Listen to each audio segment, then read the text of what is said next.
அன்பார்ந்த ஞானவழி YouTube channel நேயர்கள் அனைவருக்கும் வணக்கம். இந்த பதிவில் கன்னி ராசி அன்பர்களுக்கு குரு வக்கர நிவர்த்தி பலன்கள் காண்போம்.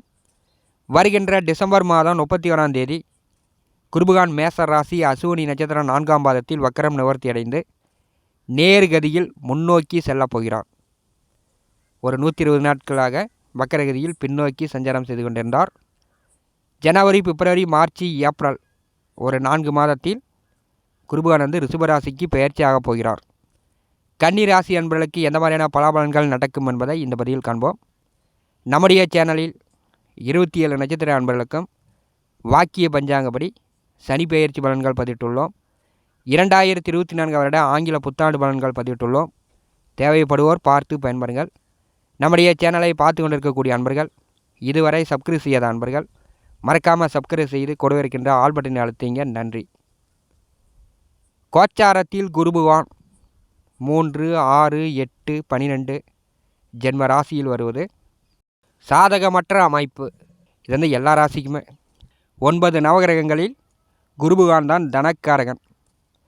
குருபகான் கெட்டுவிட்டார் என்றால் பணப்பிரச்சனை வந்துடும். கன்னி ராசிக்கு சுக கலத்தரக்காரகன். 4ஆம் இடம் சுகஸ்தானத்திற்கும் 7ஆம் இடம் கலத்தரஸ்தானத்திற்கும் குருபகான் தான் அதிபதியானவர். அந்த குருபகான் 8ஆம் வீட்டிலே சோபகிருது வருடம் சித்திரை மாதம் 8ஆம் தேதி முதல் சஞ்சாரம் செய்து கொண்டிருக்கிறார். இது நாள் வரை குருபகானுடைய நிலை சாதகமில்லாமல் இருக்கிறது. குருபகான் வக்கரம் அடைவதற்கு முன்னாடி சனி பகவான் பார்வையில் அமர்ந்திருக்கும் பொழுது கடன் பிரச்சனை சில பேருக்கு வந்திருக்கும். நோய் நொடி உடல் ஆரோக்கிய பிரச்சனை சில பேருக்கு வந்திருக்கும். கணவன் மனைவிக்குள் பிரச்சனை சில பேருக்கு வந்திருக்கும். நிறைய பேர் பிரிந்தவர்களை காண முடிகிறது. நிறைய பேர் பிரிந்து டைவர்ஸ் ஆனவர்களை காண முடிகிறது. ஒரு 6 மாத காலத்திலேயே குருபகான் புகுந்து விளையாடிவிட்டார். கன்னிராசி அன்பர்கள் படாத பாடு படாத கஷ்டம் ஏற்கனவே பட்டு தீர்ந்து விட்டீர்கள். இதுவரை பட்ட கஷ்டத்திற்கு இனிமேல் எதிர்வரக்கூடிய மாத வருடங்கள் பட்ட கஷ்டங்கள் குறையும். இனி உங்களுக்கு கிடைக்கக்கூடியது எல்லாமே அனுபவங்கள் தான். ஏன்னா ஜென்ம ராசியில் கேது பகவான் அமர்ந்திருக்கிறார். ஞானக்காரகன் கேது பகவான் அமர்ந்திருக்கும் பொழுது ஞானம் நீங்கள் பெறப்போகிறீர்கள். பயம், பதற்றம், அசிங்கம், அகுமானம், பின்னாடி யாரையும் பிடிச்சி இழுத்துக்கிட்டு இருந்த மாதிரி இருந்து வந்த தடை தாமத நிலை கன்னிராசிக்கு அகலும். அஷ்டமத்திலே குருபகான் அமர்ந்து 3 பார்வைகளால் 3 வீடுகளை பாரி செய்வார். விரயத்தையும் தனம் வாக்கு குடும்பஸ்தானத்தையும் சுகஸ்தானத்தையும் பாரி செய்யும் பொழுது பெரும்பாலும் கன்னிராசி அன்பர்களுக்கு விரய செலவுகள் குறையும், தண்ட செலவுகள் குறையும். கொஞ்சம் நிம்மதியான உறக்கம் வரும். படுத்திங்கன்னா ஒரு 10 மணி நேரம் 12 மணி நேரம் நன்றாக கருன்னு தூங்குற அளவுக்கு தூக்கம் நன்றாக வரும். தனம் வாக்கு குடும்பஸ்தானத்தை குருபகான் பாரி செய்யும் பொழுது பணப்பிரச்சனை தீர்த்து கொள்ளலாம். தை மாதம் 20ஆம் தேதி வரை கேதுபகனுடைய அசுவினி நட்சத்திரத்தில் குருபகான் சஞ்சாரம் செய்யும் பொழுது கொஞ்சம் மனவேதனையே கொடுக்கும். எல்லாமே இழுப்பறியாகவே இருக்கும். கொடுத்த பணம் கைக்கு வராது. நீங்கள் கேட்ட இடத்துல இருந்து பணம் வராது. தை மாதம் 20ஆம் தேதி வரை கன்னிராசி அன்பர்கள் பணம் கொடுக்கல் வாங்கலில் கவனமாக இருக்க வேண்டும். யார்கிட்டையும் கடனாக கேட்கவே தேவையில்லை, அல்லது நீங்கள் யாருக்கும் கடன் கொடுக்கவே தேவையில்லை. தை 20 வரை அசுவினி நட்சத்திரத்தில் குருபகான் சஞ்சாரம் செய்யும் பொழுது பணப்பிரச்சனையை காட்டுவார். அதன் பிறகு சுக்கிரபகவானுடைய நட்சத்திரத்தில் குருபகான் சஞ்சாரம் செய்யும் பொழுது தை மாதம் 20ஆம் தேதி முதல் உங்களுக்கு பாக்கியத்திலே குருபகான் அமர்ந்து கன்னிராசியை பார்ப்பது போல் குரு அருள் உண்டு. பணப்பிரச்சனை தீரும், குடும்ப பிரச்சனை தீரும். உங்களுடைய சொல் வாக்கு மற்றவர்களுக்கு பயனுள்ளதாக இருக்கும்.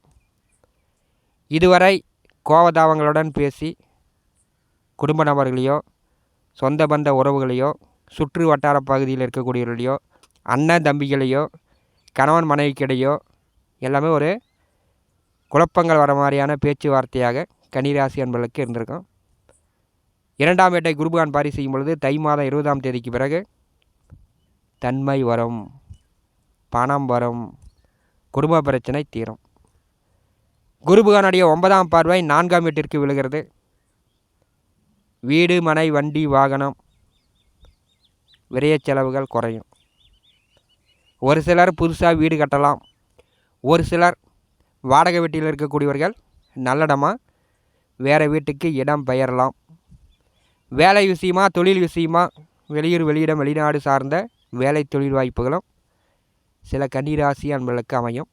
பெரும்பாலும் கன்னிராசியில் பிறந்தவர்கள் தன்னுடைய பூர்வீக சொத்துக்களை விட்டு வெளியிடம் செல்வதற்கான வாய்ப்புகள் குறைவு. ஏன்னா 5ஆம் வீட்டிற்கும் 6ஆம் வீட்டிற்கும் அதிபதியானவரே சனி பகவான் தான்.